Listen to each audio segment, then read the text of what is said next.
Happy Father's Day to me.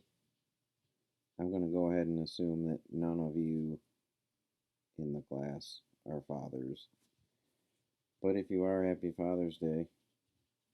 If nothing else, I would hope this would indicate to you how much I care about this summer session. I don't want any of you to think that I'm just blowing it off. And I hope none of you feel like you are doing that either. So I took time out of my Father's Day from my busy schedule to talk to you guys about stand up comedy, Michael Che and Amy Schumer in particular. Um, yeah, I mentioned in the description, I think stand up is pound for pound like the purest art form.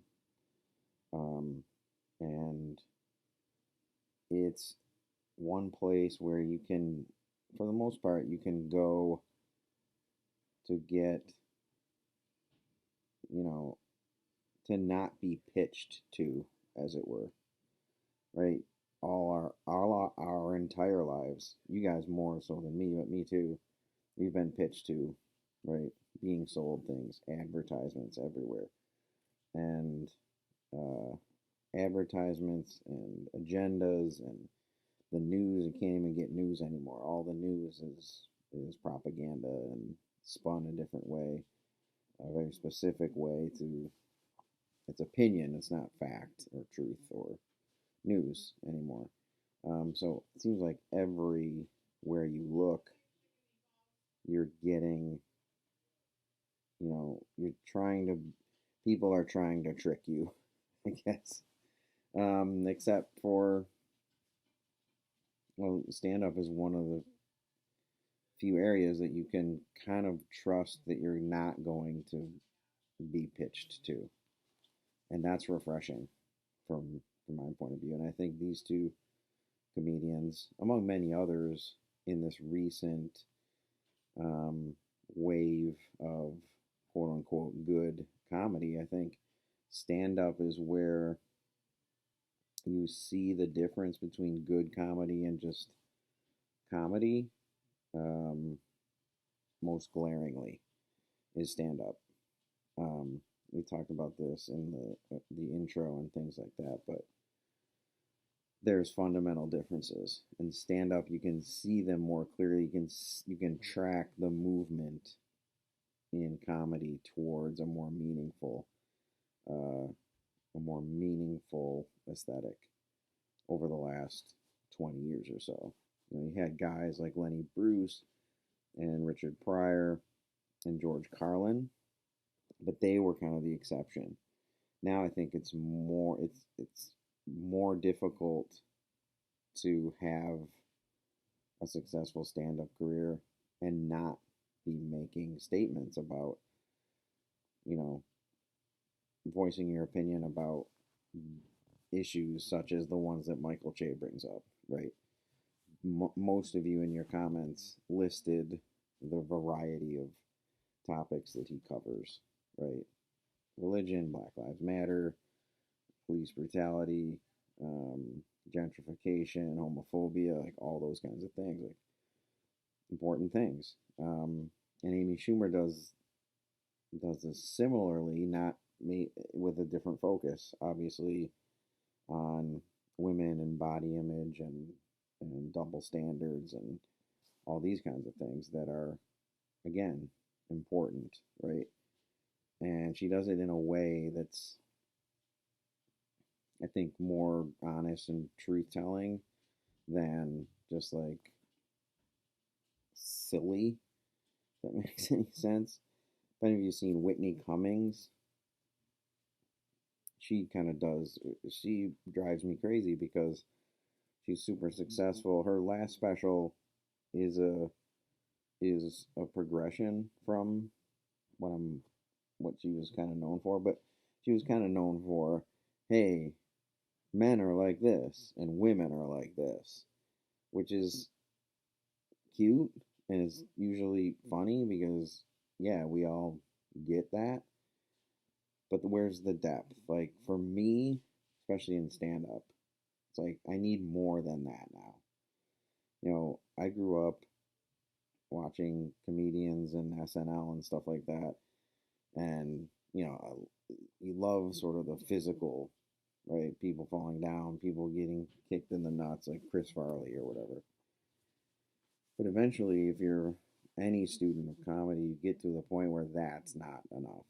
That's still funny, but I'm like, okay, what else you got? Like, now what? And I think stand up increasingly over the last 20 to 25 years has embraced it. And it's it's proven that you can be successful and have a point of view and make statements about these kinds of things. If it might be the last place where you are allowed to do that if we keep trending in the same direction. Chappelle talks about it in the Netflix special about him winning the Mark Twain Award for American humor. Um, he's on stage saying, "This is it. We're the last line of defense against complete censorship, and these comedy clubs and shows are one of the last places where it's an open forum and it's a freedom of expression and all those kinds of things, and we need to defend it." Um, so in stand up, there's, like I said, and Marco, your comment about how Michael Che talks about the specialness of specials and things like that, it made me think of that idea that stand up shows the difference between just comedy and good comedy more glaringly than anything else. And to use an example is Kevin Hart's an example that I typically use, although there's any number of comedians that fit in this category. Kevin Hart's funny. I will never say he's not funny. But again, like, then what? Right? Now what? We get it. You're short and black and silly. Like, it's great. But show me, like, what are you about? And does any of your material make me think about anything? Generally not. And he's probably the most famous and successful comedian working today, right? I mean, he's in every movie ever made. He's on every commercial, and he's still doing stand up, and that's fine. But for that that's a choice too. I think, like, he realized I don't have to be deep or insightful. I just got to be funny, and I can make tons of money and be famous and all that great stuff. But I think that's a little bit disingenuous as an artist to just take the money and run. Only because he could, I don't think he'd get paid less or be less famous if he took a stand on something or if he stepped up and had more meaningful material. Let's put it that way. Um, I often talk about this. There's,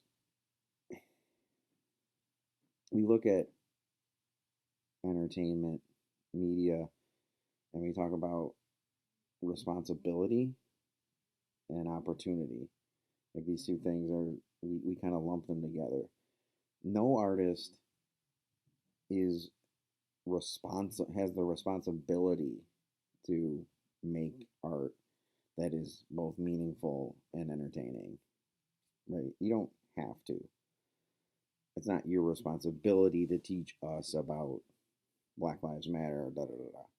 But you, more than anyone in the public, you're in the public eye. You have an audience.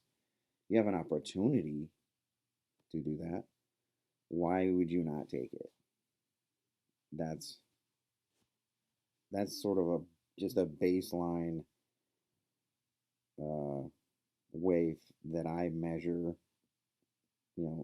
stand up comedians now. Like, what are you about? right? Because I think any good stand up working today cares as much about making you think as they care about making you laugh.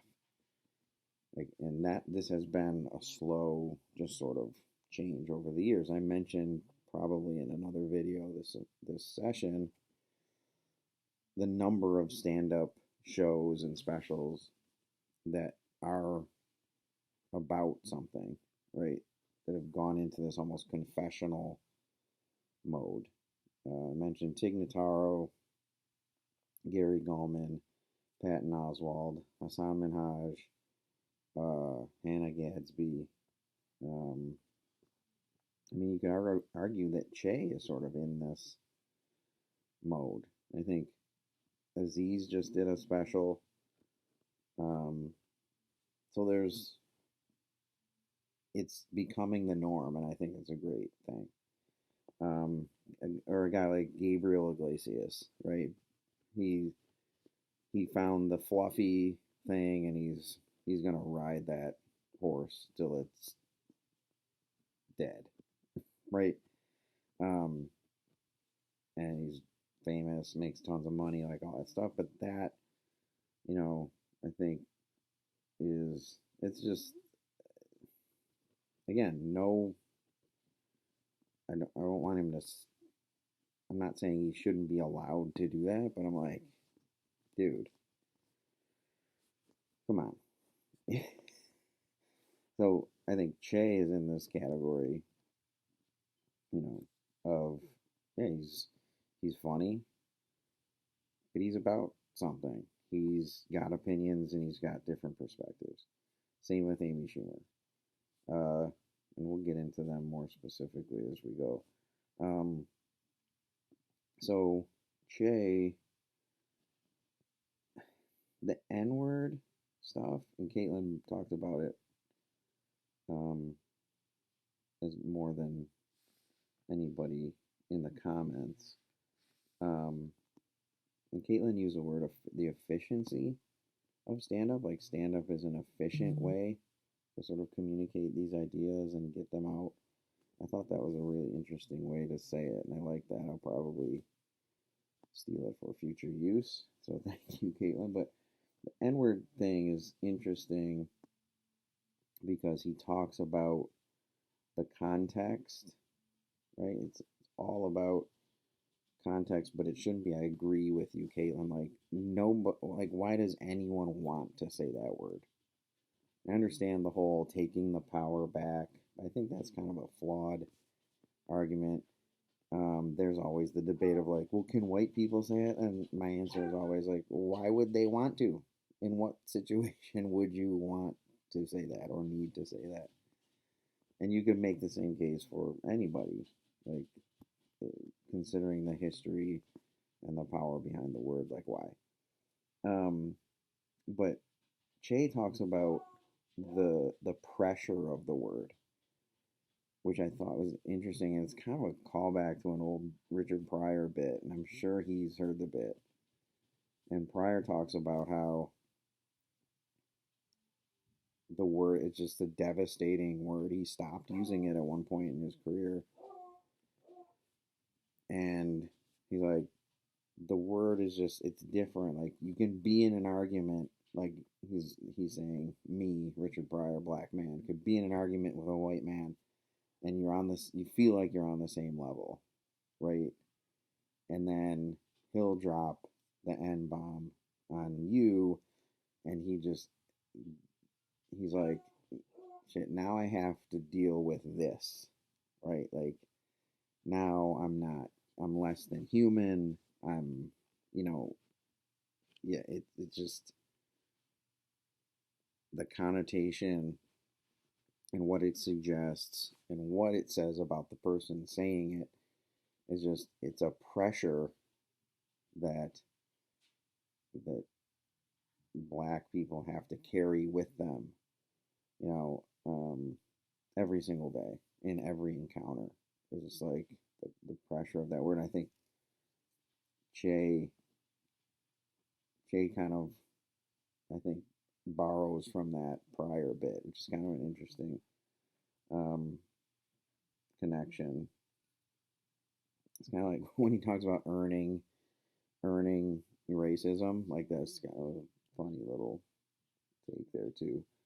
Um, a bunch of you mentioned how he deconstructs Black Lives Matter for us in ways that when you hear it, and maybe it's the comedic context of it, but the whole "I love you," no, I love everybody, baby, right? Like that, and the equal rights, civil rights thing, and you know, never forget, right? Never forget 9/11, but let's move on from slavery. Like those are very simple sort of analogies and comparisons that I think highlight like how just sort of backward and hateful, I guess, our or stubborn, like refusing to see how simple this is. We're making it way harder than it has to be. We as a nation are making it way harder than it has to be. And he kind of he breaks it down, and I think someone said it was to Caitlin, right? Comedians have the ice. This is my reaction to your comment. Um, Comedians specifically have the ability to contextualize, I think, better than most, right? Because they're looking for just like a to tweak the way we think about it enough so that it's funny and but jarring in a way that makes us think about it differently. And that run of jokes that he does about Black Lives Matter, I mean, it's it's hard to it it's a way to make sense of things. They have an ability to make sense of things when the world or culture around them is complicating them. Let's put it that way. And I think Che does that perfectly with all the Black Lives Matter uh, material that he does. Um, it shouldn't be as hard as we're making it. So that's kind of interesting. Um, we were talking about concessions. Remember, I brought that up about how we sort of move through movements. We, as a primarily or historically white patriarchal nation, we move through movements sort of pretty swiftly. If you look at the timeline of our nation, we move through them pretty quickly and then on to the next, and we just give them not everything they ask for or require or deserve, but enough so that they just, okay, be quiet for a while and we move on, right? And we've gone through women, and sometimes they come back, right? Gone through women, gone through minorities, gone through different sexual orientations, gone through Muslims or terrorists, as we like to dub them, like continually going through there. He talks about that, the whole civil rights versus equal rights, right?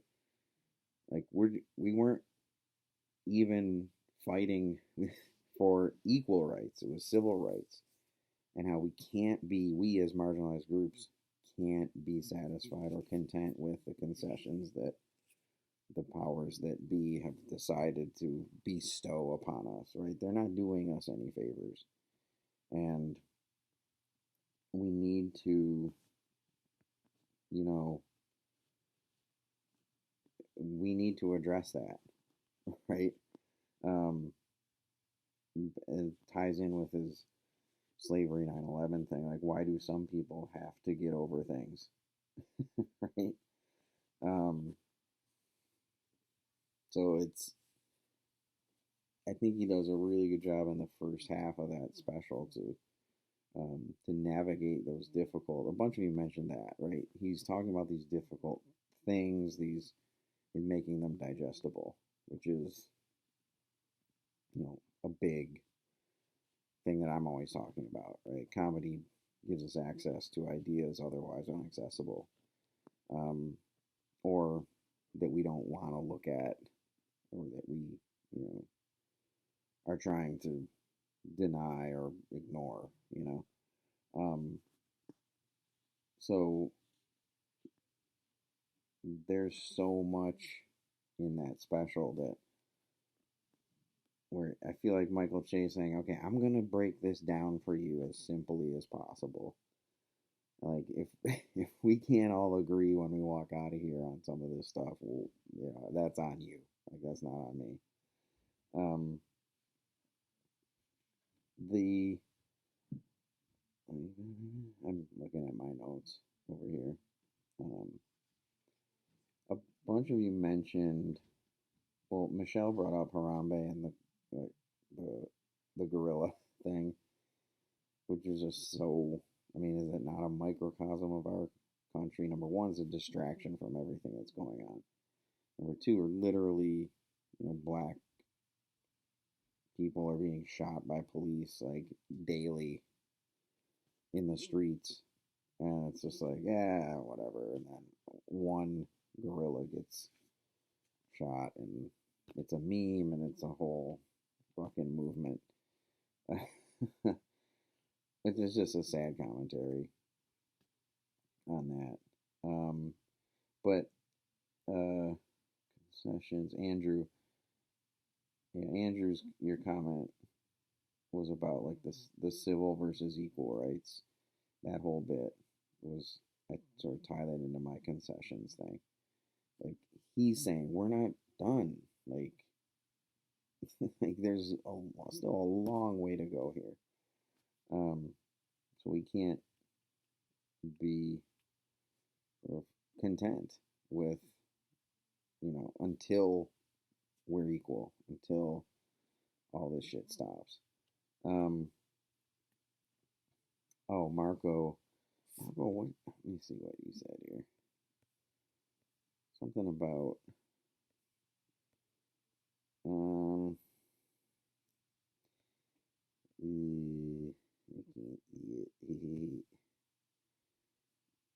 I'm in the wrong one. Whatever.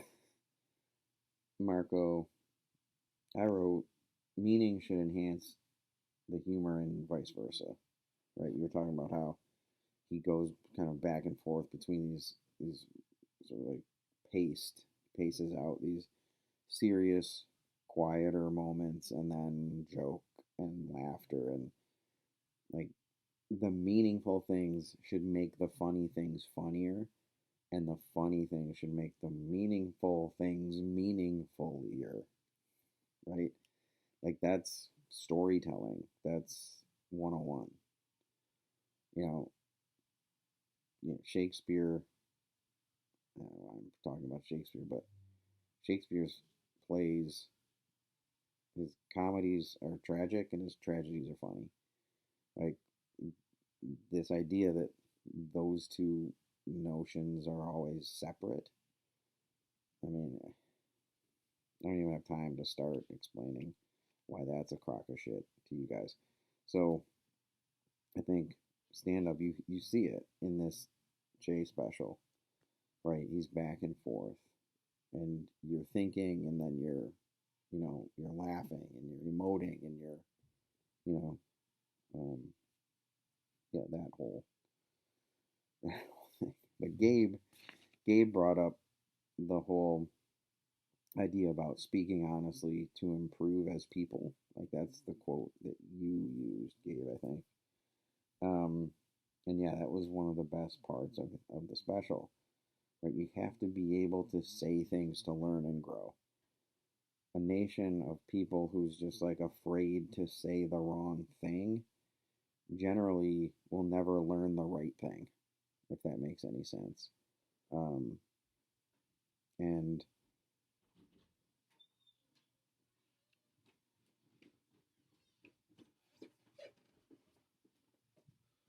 The remote. Yeah. Crushing glee up there.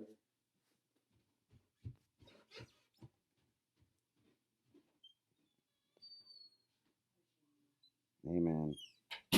I'm a dad, so that's one of my kids. Anyway, um, shoot. Feel like I had something important to say there.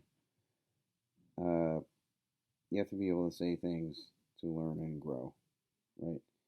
Um, this culture of the cancel culture and all that stuff is, it sounds, it seems like it's coming from the right place, but I don't think that it is. Now, in a culture where everybody's offended, nobody feels like they can say things, and look where we're at. We're teetering on the edge of complete and utter chaos. It seems like. Um, and he brings up the difference between honesty and bigotry, which is such an interesting take, and I think he explains it really well. And the way he talks about the whole thing with Tranny, and then he hears that his friend that's offensive to her and it hurts her, and he's like, "All right, like I mean that's how you learn to not say that anymore, right? That it's just not the right terminology." I go back to Michelle. We had the little interaction about Mac from Always Sunny, like the microaggression of him assuming, him being expecting Tyrell to be white, right? And that's a microaggression. And I asked, why is it bad that he assumes that? Why is it bad that that's his that he expects that? And I think that is a perfect example of this honesty versus bigotry. I don't think Mac is a bigot for thinking what he thought, for making an assumption. I think he was being honest. And his honesty plays out as the point I was making, in that he's not pissed when he finds out Terrell is black. He's not like, get out of the bar. He doesn't, he's not bigoted about it. He's honest about it. So I think Jay, and I'm just now making that connection because we had that conversation. See, this is the beauty of this kind of education, making these connections. So I think that's what I think Jay does a better job of explaining that Mac situation than I did, if that makes any sense. There's a difference between honesty and bigotry. And I think we all kind of know the difference, but a lot of us just try to act like we don't, you know. Um, so that's that was a biggie for me, that whole bit, because it's true. I think now being honest is sort of, the line has been blurred for a lot of people, whether out of ignorance or on purpose. It's a problem. Um, what else we got? I can get into the gun control and homophobia stuff. Um, but I want to get to Amy Schumer. I don't want this video to be so long that you fall asleep. Um, but anyway, I'll get to the rest of your comments. I think I covered most of them. Marco, Andrew, concessions, Gabe, speak honestly to improve as people. Caitlin, the efficiency of stand up, love it. Um, yeah, that the ability, comedians have the ability to contextualize better than most, right? To make sense of things. because that's what they're trying to do. Like, I think that most comedians would say that's part of their job is to recontextualize, make it simple, make it be creative with it, make it funny, but not completely, you know, silly. They still have some truth um, to it. So, and then Aiden brought up the bit about saying the word tranny and stuff like that. So, good job with those comments. Um, we move to Amy Schumer, who I mentioned is. I always start Amy Schumer by asking, and I might have asked you guys in in here, like why is she so controversial? And usually in class, if you raise their hand, be like, "Oh, it's because she talks about." They dance around. They're not being honest. They dance around the truth, which is she's controversial because she's a woman. Period.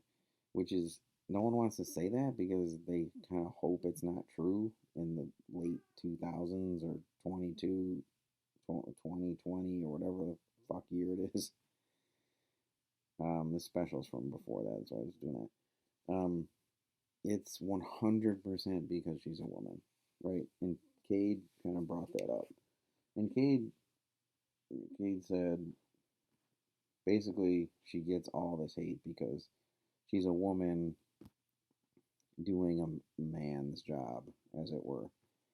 Uh, and it's just hard to say that without like being sad.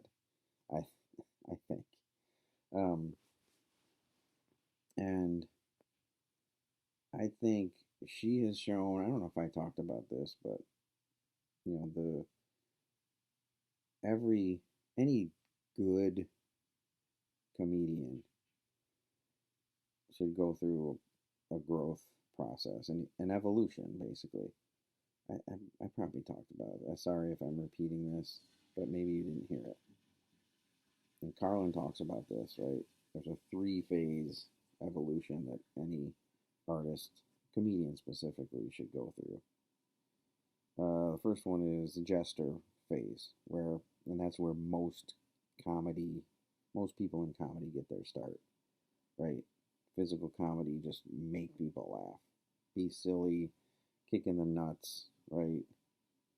Puking, sex, shit, like whatever it is, like really simple laughter for laughter's sake. The jester, the clown. The second phase is the poet. So you take the jokes and you refine them with language, and you make, you know, you kind of take the physicality of those and you verbalize it, if that makes any sense. You become a better writer and master of language and how things sound and how things like that. And the final phase is the philosopher, where the jokes that you started with now adorn the ideas that drive the performance.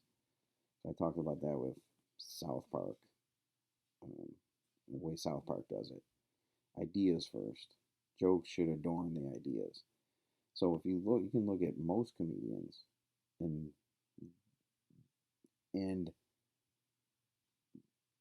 figure out which of the three phases they're stuck in, or if they've evolved all the way to become their fullest artistic self.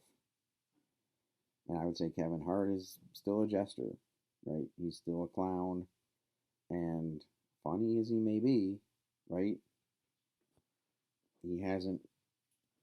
It seems like he hasn't even tried to. So I guess if you're having success at the one phase, what's the point, right? In Amy Schumer, I think you can track her progress through those phases. She started as like I think the reason she gets a lot of hate is that she started as a woman doing male material, right? Talking about sex and drinking and all this kind of stuff.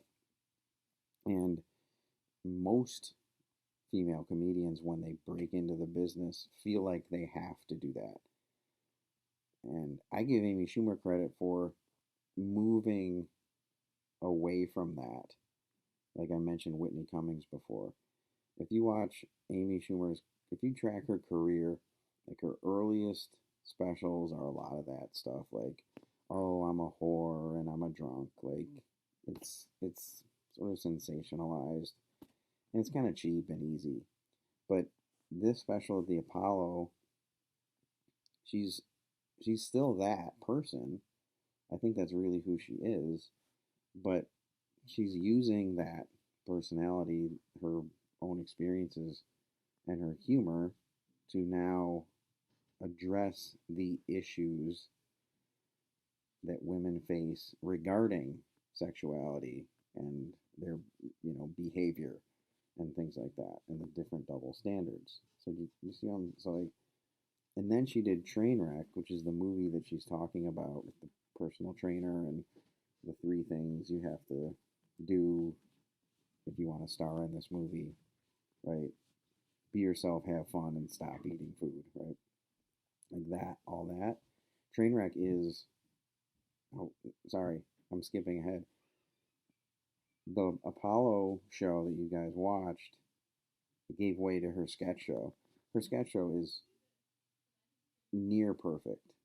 And we're going to watch some of the sketches, I think, next week when we do sketch again.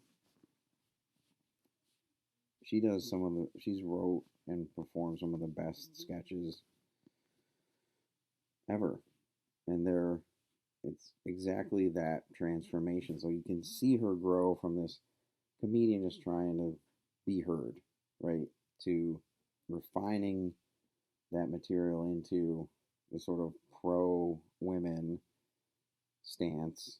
Then the sketch show takes that even further and kind of crystallizes her voice as, a preeminent voice in comedy for women. Then Trainwreck hits. And Trainwreck was a huge hit, and it's a great movie. I use it in my humor and film class. And a lot of it is, and I think you get that tone from her live at the Apollo. Amy Schumer is fighting for the right to be an asshole, right? For true equality, like for women. That's a theme that runs through. Is that men can, it's almost cool to be an asshole as a man, but women aren't supposed to be that way. Not supposed to talk that way, and not supposed to act that way, and not supposed to drink this, and not supposed to, right? So she's fighting for true equality, right? Which is the right to just be an asshole herself, a person. Trainwreck is a it's a complete flip of the rom com script in every facet in terms of gender roles and all these kinds of things. If you haven't seen it, go see it. It's it's really good. And it kind of shows her maturation and evolution as an artist with something this a funny woman with something to say, and she's saying it right. Then she did the leather special, which seemed like a huge regression from her stand up. And I think it was just a money grab. And she did Snatched with Goldie Hawn, which was like kind of tired. Then she did all those Seth Rogen Bud Light commercials, and you're like, Amy, what are we doing here? But then her last special, when she was pregnant, now that she's pregnant, she has kids and married, her comedy's taken this different turn. She talks about Me Too and has some really interesting points about that. So, like, I do think back to the original point, like why she's so controversial. It's because she's a woman and she's having success, and people don't like that, which is it's shitty to say, but I don't think it amounts to much more than that. You can try to break it down analytically and be like, oh, well, she's not very funny. It's like, just stop. I know, Cade, you said you don't think she's funny. That's fine. Like, that's not what this class is about. Um, I mentioned that before. Like, you're not gonna love everything we watch, every comedian. So that's not really the point. So I like that you made the point that it's because she's a woman and she probably doesn't deserve the hate. She arguably she's the she's the spokesperson for an entire generation of women in comedy. I think direct descendants of her are Whitney Cummings, Eliza Schlesinger, Nikki Glazer, Taylor Tomlinson, Ali Wong. Um, like, I don't think they have the careers that they have without her. And I think they're doing far less with the platform than Amy ever did in terms of that evolution. And to Cade's comment, I'm like funny or not, all we can ask of an artist is that they evolve. Like, that's me, right? I want to see what, that was great. Now what? What else you got? Like, I talked about it with Bo Burnham. Like, every special, I'm like, how, how are you going to top yourself, right? Like, how are you going to change and evolve and grow? Like, that's all we can ask of artists and comedians, I think. Like, I don't want to see the same shit over and over again. I don't. I did it with Seinfeld. I grew up loving Seinfeld, right? I saw him do stand up before he even had a show. And then, obviously, loved the show. And I seen him after the show was over. I saw him do stand up probably like 3 more times over the course of 10 years or something. And every time I was just like less and less interested because it was the same shit. It was just, what's the deal with this? Have you ever noticed this? And I'm like, yeah, I have noticed those things. But the last time I saw him, I was with my wife, and I was like doing the punchlines before he even got to them. Like, that's how predictable and easy it was, and how little it mattered, right? And I didn't laugh once. And my wife's like, "Oh, what? You too cool, Mr. Comedy Professor? Too cool for Seinfeld?" I'm like, "No, I need more than just, you know, him, somebody on stage, like, basically reading off a script. Like, he says the same thing every night, it does the same motions at the same time every night. It's just so robotic. I'm like, I'm done. I'm done with him." So all I ask is that he evolve. And then he's out here saying, I'm not doing college campuses anymore because you can't say anything. I'm like, you weren't fucking saying anything in the first place. Like, what does that even mean? He wasn't saying anything controversial. What, his bit about airplane peanuts was pissing people off? Stop yourself. I'm sorry. I'm getting off track here. I'm talking about Amy Schumer. Oh, I guess my wife. I can another story about my wife for you with Amy Schumer. We watched this special together, and we're watching it, and within like 10 seconds of Amy Schumer coming on stage, my wife goes, "Oh, she shouldn't be wearing that. That's not a good look for her." And I'm like, "Really? Like, that's what you think this is about?" I'm like, "Do you ever think about this? Maybe she's not wearing the dress for you, or for me, or for anybody in the audience. Maybe none of this is for any of us but her to feel confident and strong in her own skin and to feel beautiful and to sort of say, fuck it. How about that? And she was like, wow. Blah, blah, blah. And that's what I think she's doing is she's transgressing these things on purpose, obviously. But for real, I don't think it's an act. I think that's really her. Um, so why is she so polarizing? It's 100% because she's a woman. I'm surprised none of you brought up joke stealing, which people love to bring up. Oh, she's a joke stealer. I'm like, just stop. It just trivializes everything that she does. And it's pretty stupid and lame. Um, so there's a lot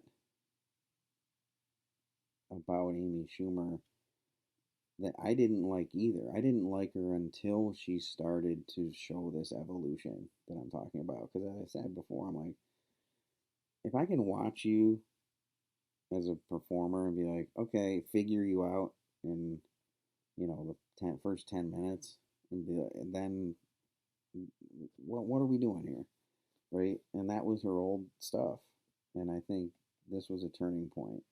Live at the Apollo was a turning point, um, where she starts talking about this kind of stuff, like this idea that women aren't supposed to feel good about themselves. Like that's kind of the way this culture is, like, and it's driven by fashion, the fashion industry. It's driven by the makeup industry.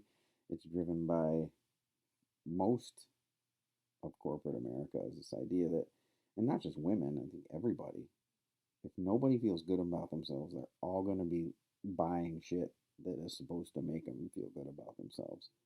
So I think it's like her her persona is this idea of embrace yourself entirely, right? Your strengths, your weaknesses, your flaws, all of those things. I think I wrote that down. Embrace our flaws. Yando brought that up. Um, embrace. Where were we here? Embrace your flaws, almost like not as flaws, but just yeah. And I think she does that as well as anybody, um, and understands it. When we get to the sketch, and there's pretty sure I used a couple of her sketches. You'll see, you'll see what I'm talking about. And she has specific targets. Like she's not just up there like the this performance at the Apollo is like it's very pointed, right? This is about women's issues. She is one woman. She doesn't speak for every woman like most comedians try to do. Right, ladies, right? Right, not necessarily. She's talking about her own experience that in in a perfect world, many women share and can take solace and laugh and think about, you know, the way the world works and breaking down these double standards, right? Dudes who fuck a lot are studs. Women who fuck a lot are whores. Again, that's not me. That's not my policy, but that's the general uh, feeling about that. Why is that? Well, women aren't supposed to talk this way, right? Well, she's talking this way, right? And she's having sex, and you know, she's promiscuous. She drinks a lot, like all that stuff. Is supposed to take the stigma of it away. Like, why is that? You know, we love to categorize things, and men are this way and women are this way. Well, why? And no, they're not. Also, nobody is that binary. It's like we all have little bits of everything, somewhere in there. So just looking through my notes here. uh, so um, Tiffany talked about, like, most of you went through the things that she's dealing with here, and that she's trying to give some depth to, right? Sex positivity, body image.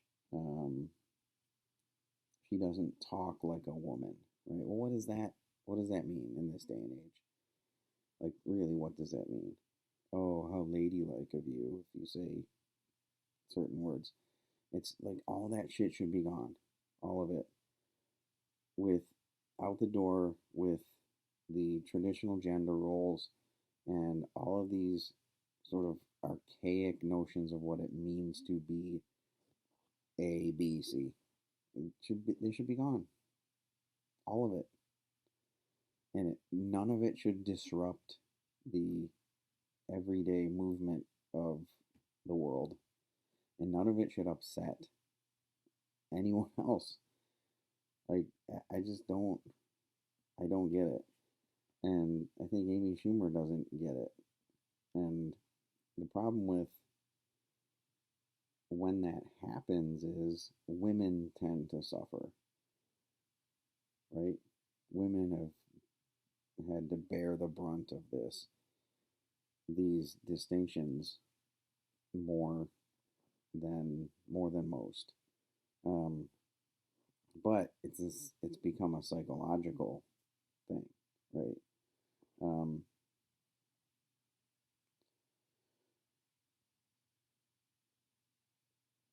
I don't know why I wrote that.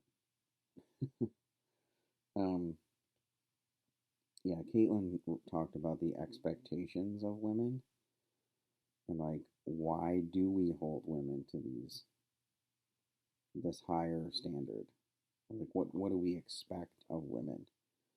Um, and why are those expectations in many cases so limiting? Uh, I think these are all things that